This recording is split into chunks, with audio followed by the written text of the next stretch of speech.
وہ محمد بتاتا ہے کہ میں رش کی وجہ سے جولیا کی امی سے بچھڑ گیا تھا.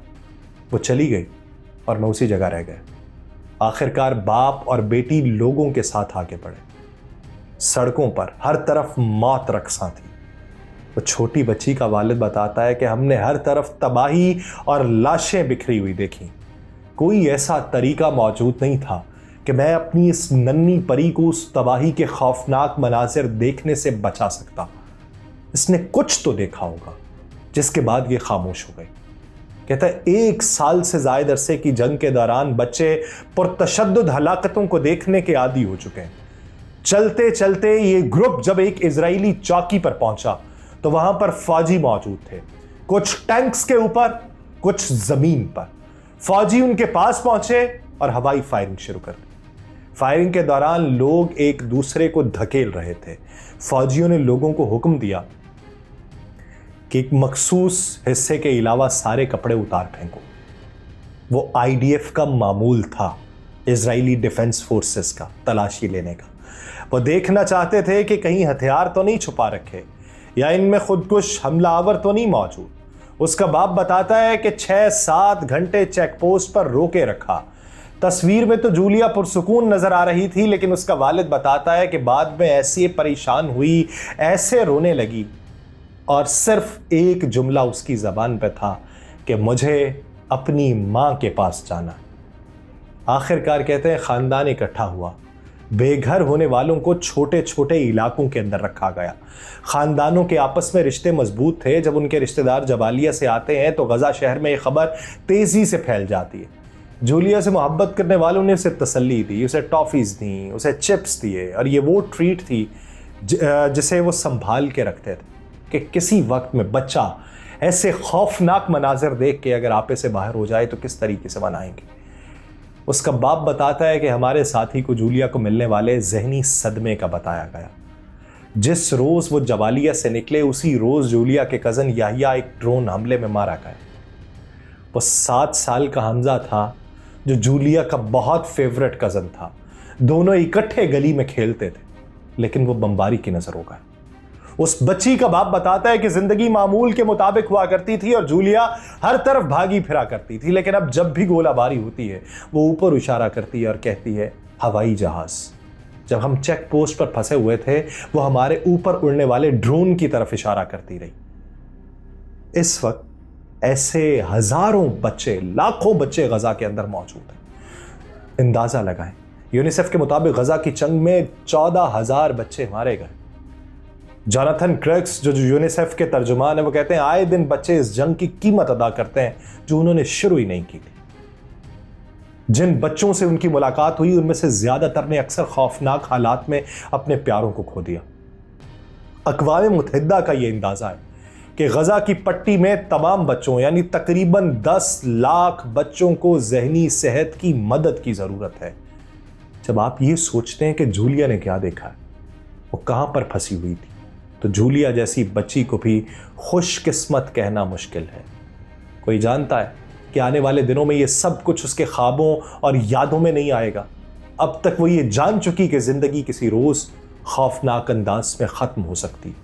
ان کی خوش قسمتی صرف یہ ہے کہ اس کا خاندان جو فضائی حملوں، بھوک اور بیماری کے باوجود اس کی حفاظت کے لیے ہر ممکن کوشش کرے گا. لیکن جنگ ہے کہ تھمنے کا نام نہیں لیتی. وہ اسرائیلی فوجی وہ اب بھی جنگ کو بڑھانے کے در پہ ہیں.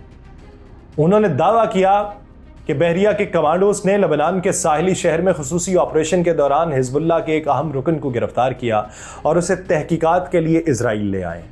اسرائیلی افواج نے جس شخص کو گرفتار کرنے کا دعویٰ کیا اس کی شناخت کی تصدیق نہیں ہو سکی، لیکن اسرائیل کا دعویٰ یہ ہے کہ وہ لبنان کے حزب اللہ سے تعلق رکھنے والے بحریہ کا ایک سینئر رکن عماد امہاز ہے. لبنان کی سرکاری خبر رساں ایجنسی نے یہ خبر دی کہ ایک نامعلوم فوجی فورس جو ہے وہ صبح کے وقت ساحل سمندر میں داخل ہوئی، قریبی عمارت پر دھاوا بولا اور ایک شخص کو یرغمال بنا کر سپیڈ بوٹس بھگاتے ہوئے ساتھ لے گئے. اس چھاپے نے لبنانی حکام کو تو ناراض کیا، اور لبنانی وزیر اعظم نجیب میقاتی کے دفتر نے یہ کہا کہ وزیر اعظم نے نگراں حکومت میں امور خارجہ اور تارکین وطن کے وزیر عبداللہ ابو حبیب سے یہ کہا ہے کہ وہ اقوام متحدہ کی سلامتی کونسل میں فوری شکایت جمع کروائیں۔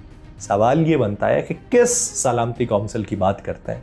وہی سلامتی کونسل کہ جس کی ایک این جی او اونروا بچوں کے لیے کام کرنے والی تھی، اور اسرائیل اس پر پابندی لگا گیا اور کوئی اس کے سامنے کھانسنے تک کو تیار نہیں۔ میقاتی جو ہے وہ بطرون کے علاقے میں لبنانی شہری عماد امہاز کے اغوا کے معاملے کی پیروی کر رہے ہیں۔ وزیر اعظم نجیب میقاتی کے دفتر کی جانب سے جاری بیان کے مطابق لبنانی فوج اور اقوام متحدہ کی امن فوج اس واقعے کی تحقیقات کر رہی ہیں، اور وزیر اعظم نے ان سے جلد نتائج کا مطالبہ کیا ہے۔ انہوں نے کہا کہ یہ کارروائی ممکنہ طور پر اقوام متحدہ کی سلامتی کونسل کی قرارداد 1701 کی خلاف ورزی کرتی ہے، جو اسرائیل اور حزب اللہ کے درمیان 2006 کی جنگ کے بعد دشمنی کے خاتمے کے لیے منظور کی گئی تھی۔ اگر یہ ثابت ہو جائے کہ یہ اغوا سمندر کے ذریعے لبنان میں داخل ہو کر کیا گیا، تو پھر قرارداد 1701 پر عمل درآمد کا کیا ہوگا؟ حزب اللہ نے ابھی تک اسرائیل کے اس دعوے پر کوئی رد عمل کا اظہار نہیں کیا کہ اغوا کیے جانے والے شخص کا تعلق ان کے گروپ سے ہے یا نہیں ہے، لیکن لبنان کے وزیر برائے وقف اینڈ ٹرانسپورٹ علی حمیہ نے میڈیا کو یہ بتایا کہ عماد امہاز ایک سویلین نیول آفیسر ہے جو سویلین اور تجارتی بحری جہازوں کا سمندری کپتان ہے، اور وہ ایک سویلین انسٹیٹیوٹ میں تعلیم حاصل کر رہا ہے، اور اس کا لبنانی فوج سے کوئی تعلق نہیں ہے۔ سی سی ٹی وی فوٹیج کے اندر فوجیوں کا ایک گروپ ایک قیدی کو عمارتوں کے درمیان لے جاتے ہوئے دکھائی دیتا ہے۔ اسرائیلی فوج نے آپریشن کی کچھ تفصیلات جو تھیں ان کو شیئر کیا، مکمل طور پہ نہیں کیا، کچھ تفصیلات کو، اور بتایا گیا کہ یہ کارروائی شاید 13 یونٹ نے کی، جو سمندر کے راستے خشکی میں آپریشن کرنے والا بحری کمانڈو یونٹ ہے۔ بطرون بیروت کے شمال میں ایک مسیحی قصبہ ہے جو اب تک لبنان میں اسرائیلی فوجی کارروائیوں سے محفوظ رہا تھا۔ اسرائیلی حملوں کا مرکز جو تھا وہ لبنان کے جنوب اور مشرق میں وادی بیکا اور بیروت کے جنوبی محلے رہے۔ 30 ستمبر کو لبنان پر اسرائیلی زمینی حملے کے بعد سے اب تک 2200 سے زائد افراد جو ہیں وہ شہادت کے مرتبے کے اوپر فائز ہو چکے ہیں۔ اسرائیلی فوج کا کہنا ہے کہ لبنان میں اس کے 38 فوجی مارے گئے۔ اسرائیل نے ہفتے کو نباتیہ، وادی بیکا اور قدیم شہروں سور اور بال بیک پر حملے کیے۔ حزب اللہ کی جانب سے اسرائیل پر راکٹ اور ڈرون فائر کرنے کا بھی سلسلہ جاری ہے، اور اطلاعات کے مطابق راکٹ سے متعدد افراد کے زخمی ہونے کی بھی اطلاعات اب تک موصول ہوئی ہیں۔ لیکن آپ سوچئے کہ جس طریقے سے وہ بچے زندگی گزار رہے ہیں، جس طریقے سے ان کے والدین کرب کے اندر مبتلا ہیں، کیا دنیا کو دکھائی نہیں دیتا؟ اور اگر دیتا ہے تو زبان سے الفاظ کیوں نہیں نکلتے؟ کم از کم الفاظ ہی نکال لیں، وہ بھی نکالنے کے روادار کوئی نہیں ہے۔ مجھے دیجیے اجازت، اللہ کے بعد۔